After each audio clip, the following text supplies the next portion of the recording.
Greetings, fellow armchair Imagineers. Tiki here. And BlueDragonFive. And Jacob Wile too, babe.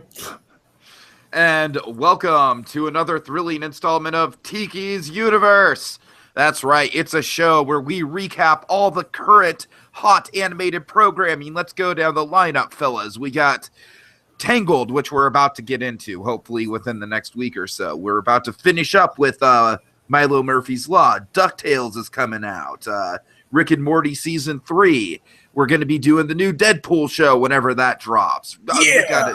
We got a whole ton of current programming that we're covering. Big Hero 6, of course, when that drops. But tonight, folks, we are talking about Samurai Jack, a very important episode of Samurai Jack. Episode number 100, to be exact. Or the penultimate episode. Or C, babe. Yeah, See, babe, we're almost at the Do you see what I'm doing with that title, babe? Oh, yeah, Scaramouche. See, and the next one is like, see, I told you. I could do C puns all day, babe. sea monkeys. Oh, God. Okay, so there's a lot to get into here. Yeah.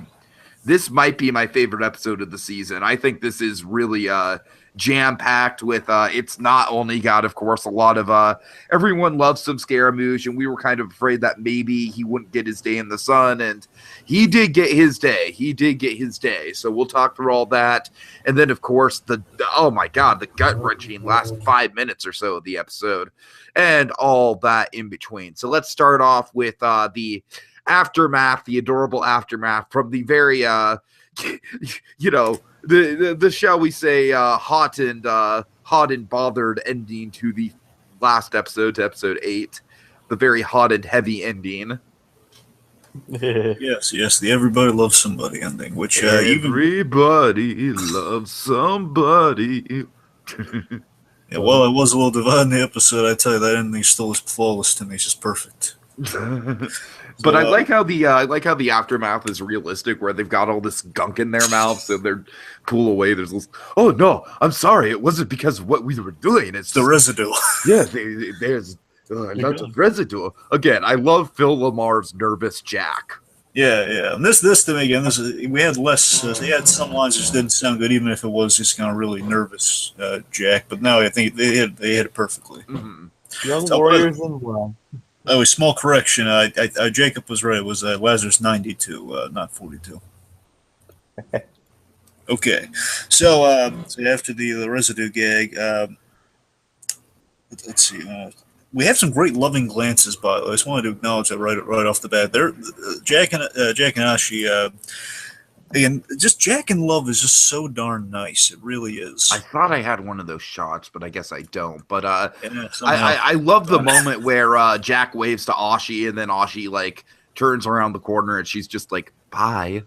I'll tell you what I love, just in this episode compared to the last one, when we had the loving glances here and like the adorable bye and everything, just we didn't have that la la la music in the background, which is that was bugging me. Like, I love the loving glances, like nervous I don't Jack. mind the la la music, to tell you the truth. I thought it was a fun kind of stylistic choice for the episode. I'm just saying it was a whole lot classier and really nice here. I'm just saying, oh my god, it's like, this is like the Jack in love I've been waiting for. Like, oh, this is like it's a nice calm before the storm. All this opening stuff we got going on. And you know what, Dragon? I'm glad you mentioned that, because as all this stuff was going on, as soon as they parted ways, I was like, oh god, this isn't going to turn out well, is it? Oh god, something bad is going to happen.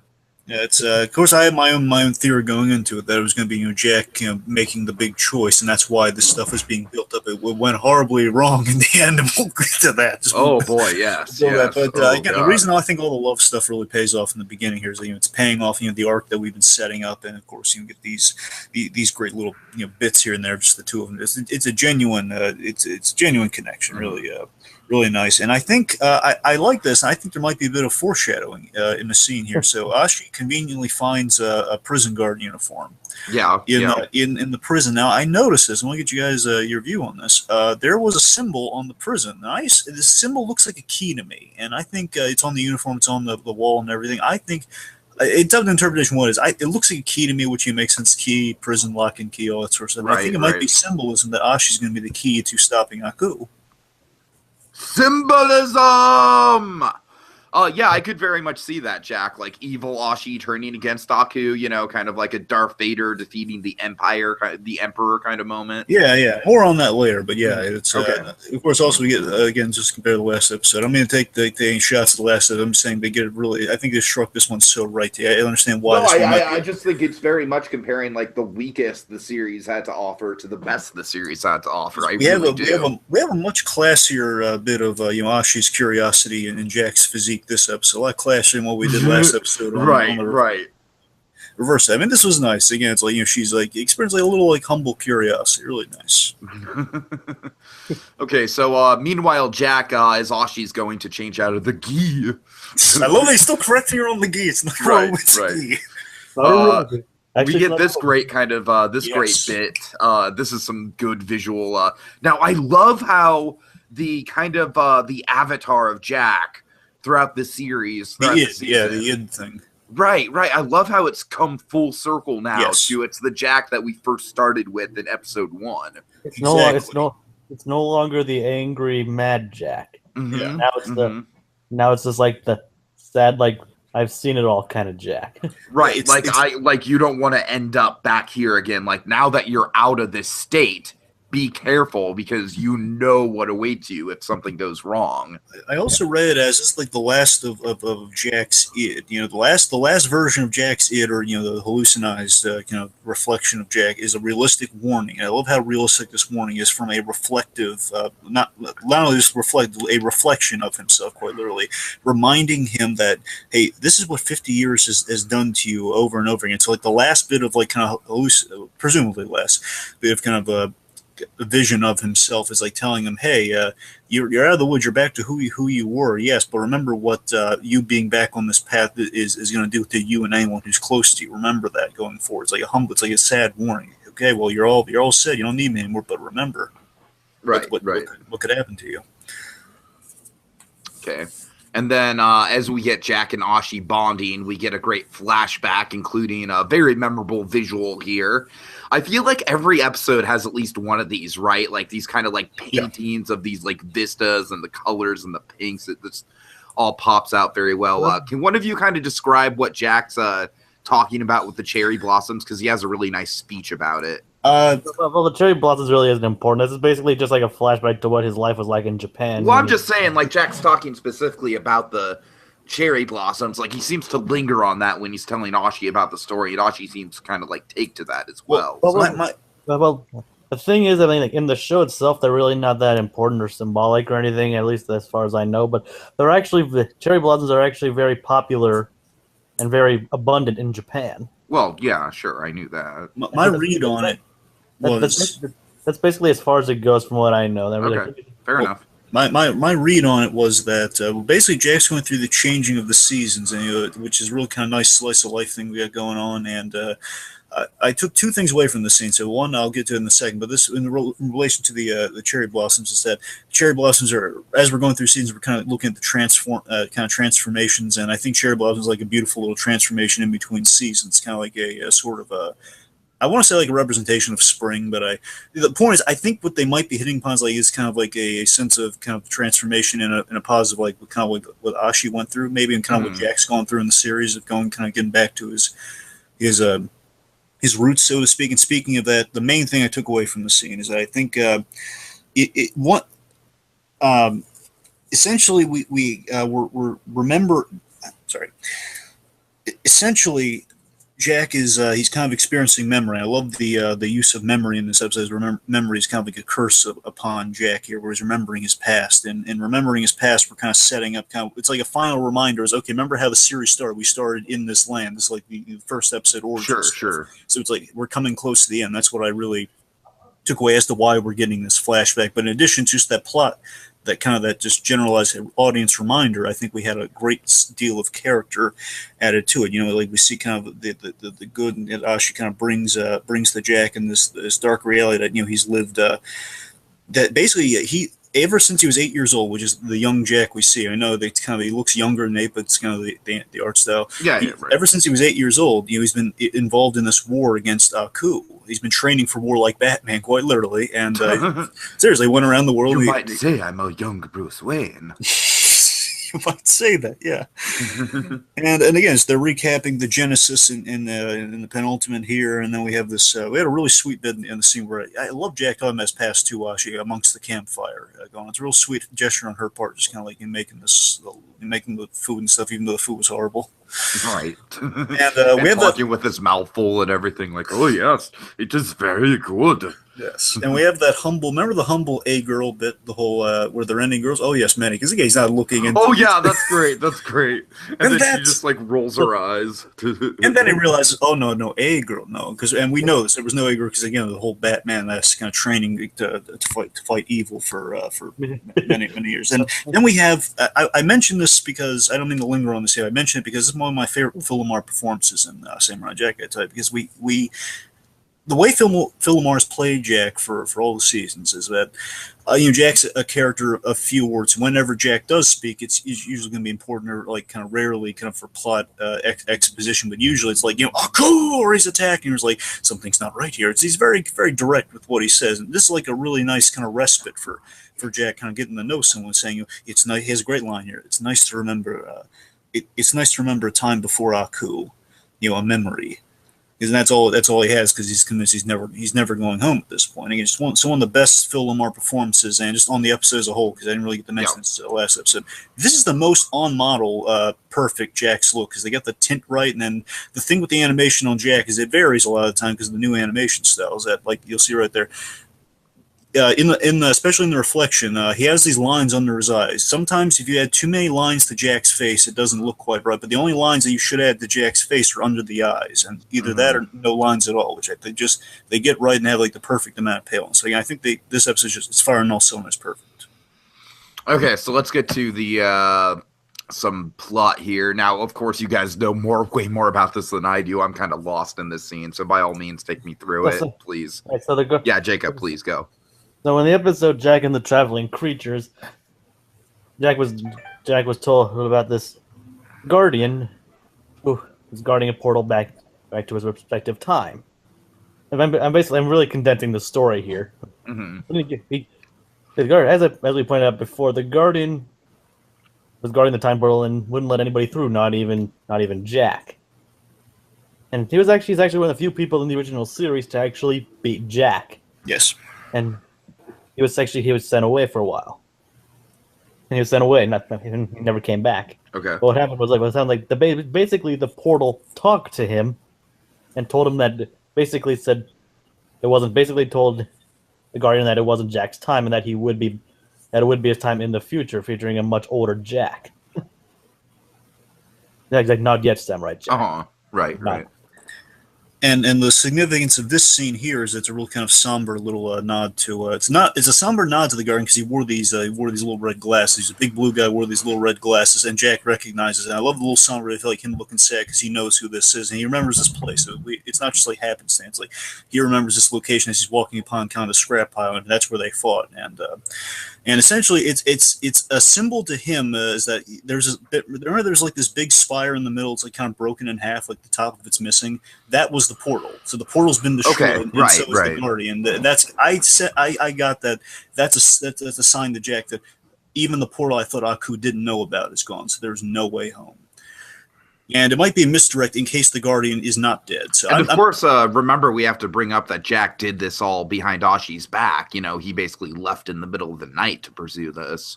Yes, and we then is continuing forward. But again, in speculation, let's say maybe the Guardian's not gone, but I'll get to that later. So basically, in this scene here, it's a really sweet sentiment where she kind of catches up to him, and it's such a wonderful scene. This is, again, I know, it really is. It's such a great sentiment. And this is the thing, Phil Lamar, he gets such great lines in this episode. And this is kind of like one of the two possibilities we were calling. I think we did kind of like call this a little bit, that Jack would realize that he's got everything that he's been working for with Ashi. So.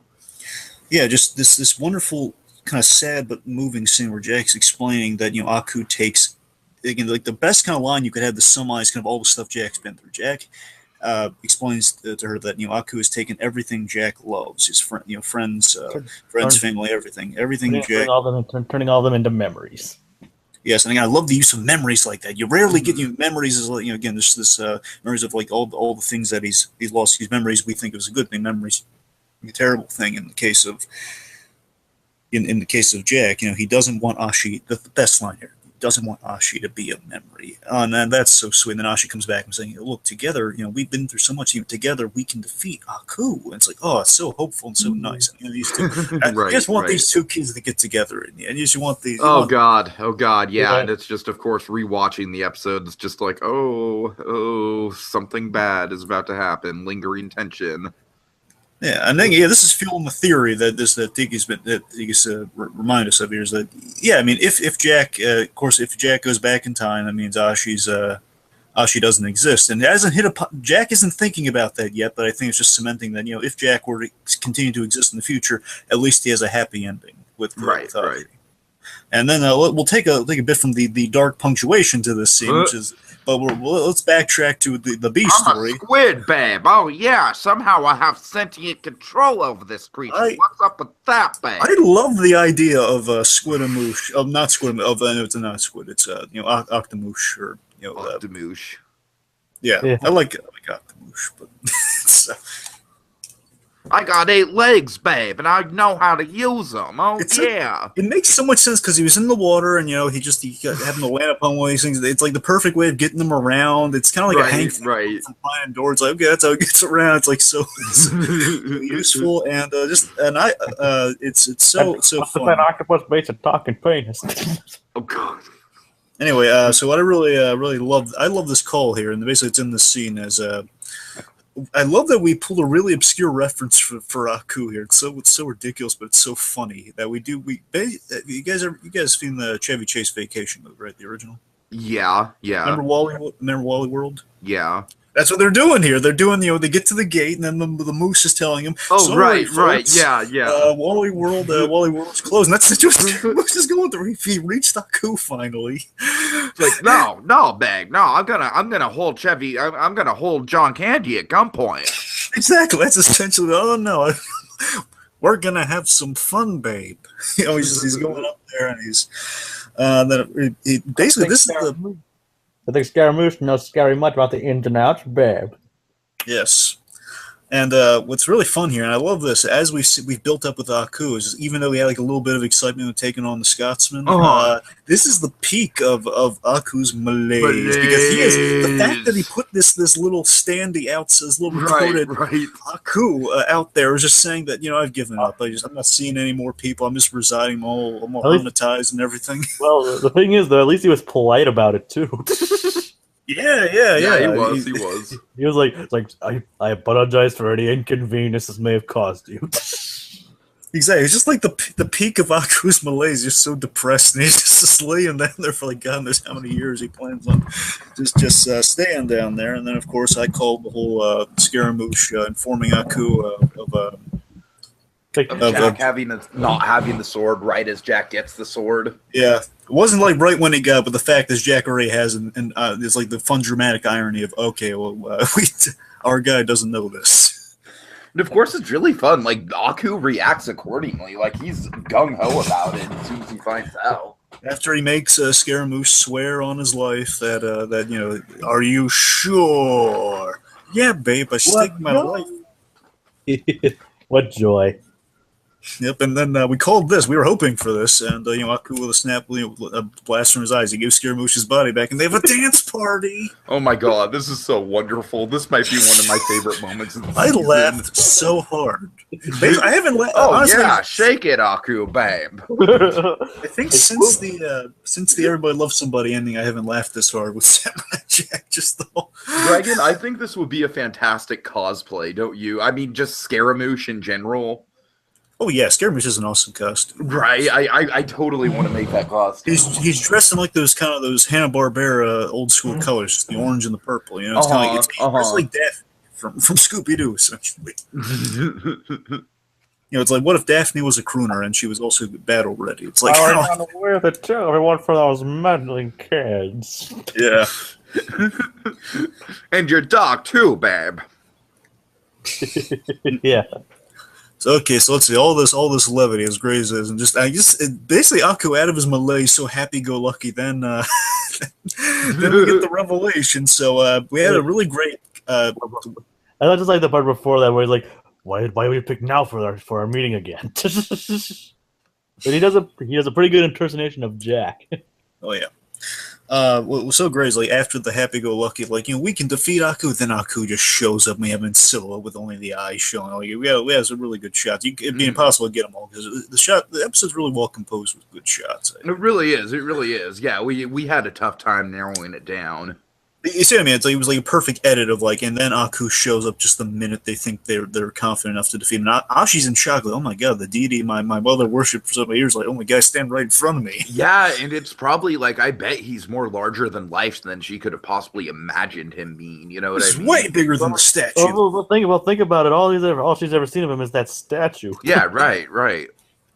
So let's see. So then we have the ultimate reunion. Now we've been building this for 9 episodes. Jack reuniting with Aku, and this is a big deal. And I love that we're doing it in the penultimate here. As Jacob said, he's mocking Jack with the whole with the impression of Jack. And just as of course, just as he's about to mock Jack for not having the sword, then a little birdie told me you lost your sword. Tweet, babe. Hashtag Scaramouche. But I love just the instant that the instant that Aku sees that Jack has a sword. Now he's in shock and now he's so embarrassed. And then here we go. We have the great comic routine of just looks at Scaramouche. Scaramouche shrugs his shoulders, and then Aku with just in an instant. You see, folks, now that's how you kill Scaramouche. I just love how even as his head blows up, he's still going out in style. He's like, "What I do, babe?" How was I supposed to know? Right. My information's a little delayed. Okay, and then Aku makes a terrifying revelation. Of course, I love that Aku just before the revelation, I love he's trying to back away, and just as Aku back to I'll just leave you with your lady friend over here. And that's such a creepy moment, and I tell you, let's just say that he managed to both be hilarious and terrifying throughout these entire last few minutes. Yeah, absolutely. And just I love the. He's creepy, but what he says and how he says it's just so funny at the exact same time. Again, we get Aku out of his just as he's about to retreat back into his malaise. He is re-energized with he has an advantage against Samurai Jack, and it delights him so much. Basically, we get Aku at the pinnacle of what he was operating at. I love that turn of he's about to leave and Jack's trying to tag him. He just makes the hole in himself as a Jack again. Unfortunately, Jack can't stop him, but then just that little turn of wait a minute. He turns around. He has those little spindly noises, the bones cracking noise every time he turns. And I smell more of me. And then the creepiest, the ickiest line Aku has ever had in the series is I smell me inside of her. Mm-hmm. It's the ickiest line I've ever heard. It makes you want to take a shower afterwards. Oh god, and it's boy. Then basically what we have here is a little timeout. Basically, folks, is us kind of decompressing Aku's revelation. I love how he recaps it though. He pieces it together as he's furrowing his fiery facial hair. Right. And I love. Well, there was that one time. It's just the fact that it's basically just a passing nod, oh yeah, that happened once. I don't even care. What's funny is, and I think it's not only us, but I think maybe the collective audience. Initially, we think from the very first episode, Aku had something to do with these kids, and then realizing, wait a minute, Aku doesn't even know about these. He has the dramatic, the episode 2, say, if only, which means Aku has no idea about these guys. But the fact that Aku did have a hand in these guys, and he just completely forgot about it. It's still he's. It was that one time. It's that one time I went. Whatever happens in Vegas stays in Vegas. Exactly. Right. It's like a Vegas story, right? Oh god! So, spoiler alert, technically, he is their biological father. Yes. Hey, Dragon. Yes, Tiki. Aku is Ashi's biological father. All right. Sorry. Oh god, that is honestly that's probably the most accurate we've ever used that. Okay. Anyway, let's see. Aku, you are the father. So Aku, in a really again, it's such a creepy yet kind of awesome scene where just Aku he provides his essence of the essence of evil into the chalice, and then I just love these. I love how it's put together little flashes of okay, well this must have happened, then this must have happened. As it's just like little flash of well the stuff we've seen before, the birth and all that stuff, and it's just and that honestly my reaction during it was like I had the Batman the Animated Series Heart of Ice reaction. I thought, my God. As it was dawning, I'm like, oh my God, that means this whole time it's like, and again, this plays in this idea of Aku we've had like in episode 7 of Aku is like that playground bully of like he's evil without realizing the ramifications of that. Yeah, right. Like he just thinks like he's having a good time, you know? Because again, he just thought, hey, if they want to worship me, I'm going to get a little sample of me. Hooray, I'm going to be off being more of Aku. He doesn't even realize all the stuff. He like these 6 other, actually had 6 sisters that died by Jack's hand. He doesn't even realize that. Could you imagine if the other ones would have survived? He wouldn't have stood a chance. Exactly. It's like, you know, Aku just being, Aku really is the embodiment of evil because he's just so ignorant of the evil actions. I mean, he's like just that, like, he's like harmless evil, which is like, you know, it's like when you know those things where you see like an interview with a serial killer and they're playing it like it's nothing. It's kind of like that, yeah, I know exactly what you're talking about. He doesn't realize the horror of his actions. He was just having a good time, and then it's just like the truly horrible ramifications. Which one is Ashi realizing, oh my God. I mean, again, she just thought she was like, as we saw wonderfully and visually with Ashi, you know, she was just burned to look like Aku. And this. It's not learning that deep down she is actually Aku. It's not just a deity she used to worship. It's her dad. That makes my freaking father. Good call there, Jacob. Good call. I appreciate that reference. I thought that'd be appropriate. Yes, and then basically, as we see in this image we have before us, Aku then has a truly evil idea. To use Ashi to fight Jack here, as basically and again, this is so hard, and given what we saw Ashi go through, she just scraped all the burned stuff off of her. She is then coded something far worse than just as painful as that. She is coded against her will in kind of Aku's true Aku evil. Right. It's like just the essence of Aku in a way. Exactly. You gotta remember Aku just in what he's made of. See, Tiki, what Aku's made of ever since the first birth of evil thing. When they went to the backstory, he is literally all that black goop is the embodiment of evil in the world. So she's covered in evil. Okay, gotcha. Not just like the closest thing we can do of evil. It's like actual evil. And, evil incarnate, like the presence of evil itself. Exactly. There was like Aku was like this whole wide. He was like basically like a Milky Way made of this black stuff, and then when he landed on Earth, he became Aku. That's kind of the gist of it, like symbiote. That's the very condensed version of what happened, but essentially, like he wasn't always sentient though. Yes. Okay. So let's see. So basically, and again, here's the thing: is just I don't think Aku fully realized. Again, yet again with the evil thing. I think as far as Aku realized, I have an advantage. I'm going to make Jack fight his little friend who is my daughter. I'm going to be cheering on the sidelines and basically have a whole good time while I'm doing it. He doesn't realize the position. Basically, it's kind of fun because this is essentially like Cartoon Network era Samurai Jack Aku, like just being a dick but having a really fun time about it. But then, like, the Adult Swim era Samurai Jack, where the ramifications are just, like, really, really dramatic. And again, perfect blend of the two. The closest thing we had to this was kind of the opening of 7. But again, we have that perfect blend here. It's even better now with, like, the super dark ramifications we opened the series on with, as Tiki just phrased perfectly. Just all that, you know, that fun Mako goodness through Great Baldwin. And I think it's probably Great Baldwin's best episodes that could be honest. Like the best he's gotten to it in this scene. Like I said, this is almost hard to tell that it's even not Mako. It's just, I know, it really is. Because that was what set Mako apart. He had such a great time with it. He was like not going every which way, like happy, but he's like saying evil things. He has the perfect evil laugh, all that sort of stuff. Like this episode really like Greg Baldwin let loose with Aku instead of being in a malaise the entire time. But you see what I'm saying though? Like, he's just thinking I have like another assassin essentially go after Jack versus like him realizing that oh my God I can truly break Jack by making him have to kill the woman he loves who is my daughter, which is even more twist messing with his head already. It's like kids, you try to raise them right, but. Right, and then you take a call off with your mortal enemy. Oh, and by the way, Tiki, there's a fun thing you're probably not going to know about Jack. It's kind of a fun inside joke. A lot of people have noticed. Okay. the closest thing we ever had to Jack falling in love in the series. Seriously, was Aku, basically.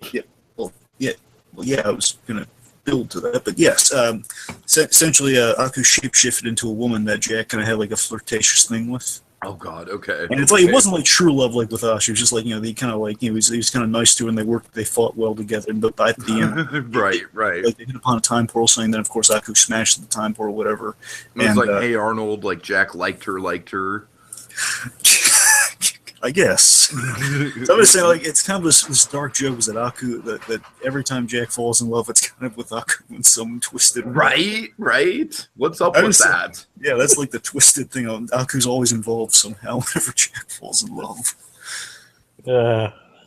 So let's see. So again, basically, just moving on with this. So Jack is in his worst. Jack's facing his worst nightmare. Is that he's fighting. He's going to make someone into a memory.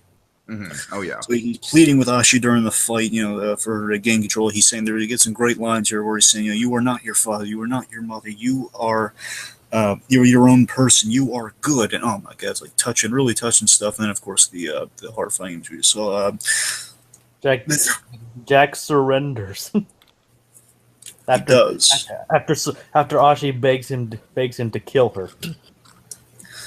Yes, and that again, that was like the horrifying thing where like after like with the sword. What do you guys think? Like, I really did think it was going to go that way. I was like, oh God, this is awful.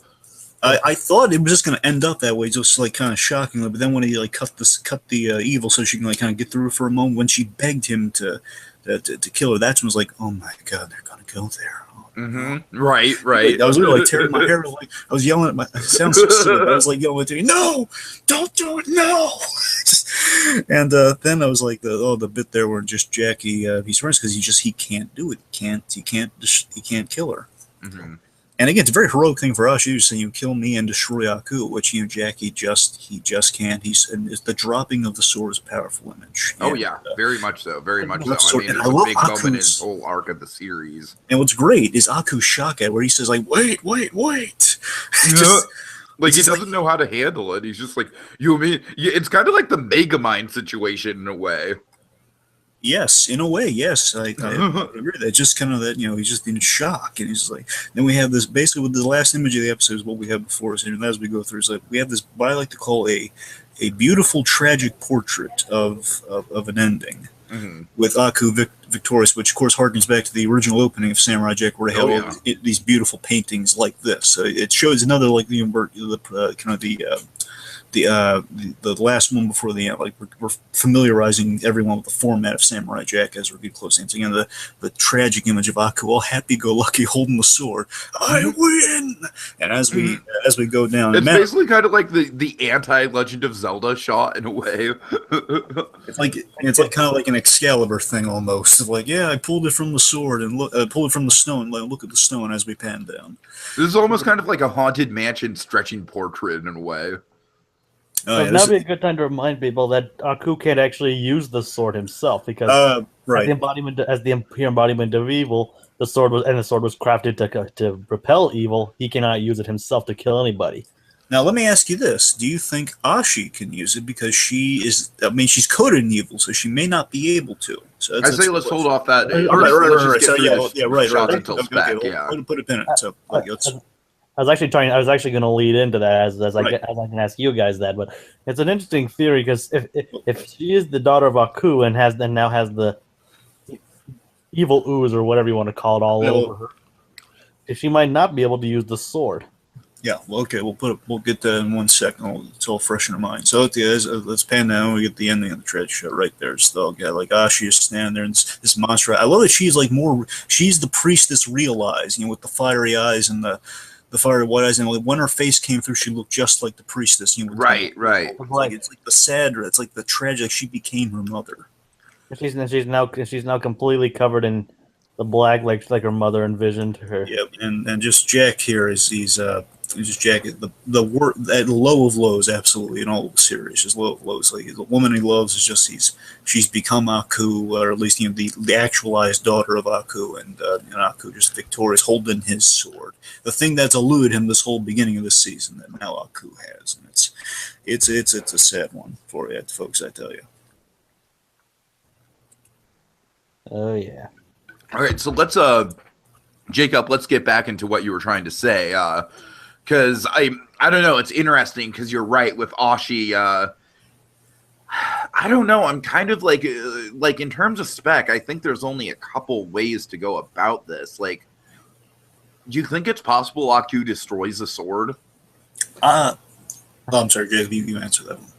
I mean, I don't think he actually can do anything with the sword. I mean, he tried using it on Jack, like I pointed out before. Yeah, I know, but so he can't even like do. I don't think he's ever tried to. I mean, correct me if I'm wrong, but I don't know if he's ever tried to explicitly destroy the sword. Okay. I mean, or if it ever even occurred to him to try to do that. But well, I'm sorry, please. I mean, as far as I know, but like I said, I don't know if he even can destroy it. I mean, he can't even touch the blade part without getting hurt, basically. Okay, so, cool. Well, in terms of the sword stuff, here's what I've been thinking of the sword. Now, again, I kind of forgot about the whole kind of the rules of Aku working with the sword, but I'm just saying if we could pull this off, here's something I kind of think in the direction it could go in. I'm saying it's gonna be the last one, so maybe anything can go. Again, who knows? But I was thinking maybe Aku would try corrupting the sword, like try and make like a black sword, you coding his stuff on that, or making it not a representation of good anymore, possibly. Again, whether that's gonna be possible or not, we'll see. And I just figured him doing that will throw the world out of balance. Is like an effect of like him doing it could like threaten the whole world. Mm-hmm. I'm saying like if the only thing is like he creates his own demise almost. Possibly, but I'm just like the idea that maybe it's like if Aku can like do that, like the world will be out of balance, which means if not just the danger of being out of balance, then maybe it'll just be like now the world is too much evil and we'll just like tip it over and just it's like the worst nightmare of Jack. Right. Just like kind of like a Jacob. I imagine it kind of. I'm sorry, Dragon, but like for Gravity Falls fans, I imagine it kind of being like Weird Mageddon from Gravity Falls in a way. Possibly, yeah. Here's some other things I've been thinking of just for the last one. So let me throw this at you. Let me throw a few theories at you. So, in terms of the Scotsman, because they have to pay the Scotsman. I know they have to pay the. Yeah, he has to come back. I have two ideas with the Scotsman. I think that regardless, it's the same thing. Just one goes a little further. So I think the Scotsman will either help. Well, I think regardless, the Scotsman's going to help Jack defeat Aku, which will be kind of a nice thing, nice little kind of nod of like, hey, the old show's helping end things here. Like a fan favorite from the old show is going to help end things in the very last one. Remind me, Dragon, did the Scotsman and Aku ever interact before this season? Did the Scotsman and who? The Scotsman and Aku ever interact? Like, did they ever have like an episode together? Together, no, but Scotsman was on like the one, like Aku put like a hit out on the Scotsman, put like a wanted there was a bounty on Aku, put a bounty on Scotsman. So the idea is like when he met Jack in the first place, the two of them were competing a little bit over like Aku wants me more. I do remember that. Oh god, that's great. That's great. I'm just curious if there's like another episode with them together, but all right. I imagine like Aku probably the idea is like before Jack came around, the Scotsman was like numero uno on the wanted list, but then Jack came around, and in the future when he was and the epic rivalry bromance began. Yeah, in a way, yes. So before Ashi, there was a Scotsman. So regardless, I think the Scotsman's going to help Jack out in this bind. Now, here's what I'm thinking: where we go with the Scotsman, one of two ways. So one could be a Scotsman is going to. It could be just a use the Force Jack. Well, I mean, that's maybe like how he's going to kind of help him defeat Aku. Right. That's what I'm saying. Yeah. But after system. Right, but after that, I'm thinking like the aftermath of defeating Aku in the future will be either the Scotsman using his Celtic magic will be able to create a time portal for Jack to decide to use, or he will lead him to a revealed to be alive Guardian who hid the portal. It basically made it look like Aku destroyed the portal, but actually hid the real portal. Okay, right. I could see either of those. Which will lead to Jack making his choice, which again, like, it's kind of the same. I figure if Ashi's alive, then Jack's not going to go back. Yeah, and it's interesting because at this point in the series, I think we can both agree, all three of us can agree that the ending that we kind of thought we were going to get through the first three episodes of just like Jack miserably dying alone in the woods somewhere, I don't think we're getting that ending. I think we're getting something a little bit more like narratively satisfying. Well, I never thought he was going to die. I always thought he was going to go back until like we had Ashi kind of becoming The minute Jack actually going to become Knight, that's when I thought he was going to stay in the future. Sure. I remember that one of our initial thoughts was like even Ashi or even none of the daughters are going to survive at the first few episodes. That's true. I know, right? How wrong we were. So let's see. So generally, what I think I personally I don't want Ashi to die. I don't think she's going to die. I think because if they're going to kill Ashi, they would have done it in this episode. But I mean, we don't know. I mean, for all we know, she could be killed in the next one. But I don't think so. Here's what I'm thinking we might do with Ashi. I'm thinking Ashi. Whether Aku like corrupts the sword or not, I think that the sword he might just keep it as like a victory, like a token of victory against him. But regardless, I think the sword is going to be used by Ashi to strike the final blow on Aku. So I think I think Jack's going to fight Aku without the sword. It'll be like a message of Jack doesn't need the sword to defeat Aku, and the last strike will be Ashi, destroying Aku forever in the future. Like again, whether we go to the past or not, it's unclear. But if we just end Aku in the future, it'll be Ashi just using the blade on him. Because again, Aku would never suspect that. It would be the ultimate thing. Because Jack is always attacking Aku, and Aku always he caused that little circle inside himself. So Jack is never able to destroy Aku in the future. That'd be the ultimate way to kind of get him that he would never expect. That's what I'm convinced is like Ashi's role is going to be. Kids, one day you're raising them, and the next they are literally stabbing you in the back. What are the odds? Okay, so final thoughts then?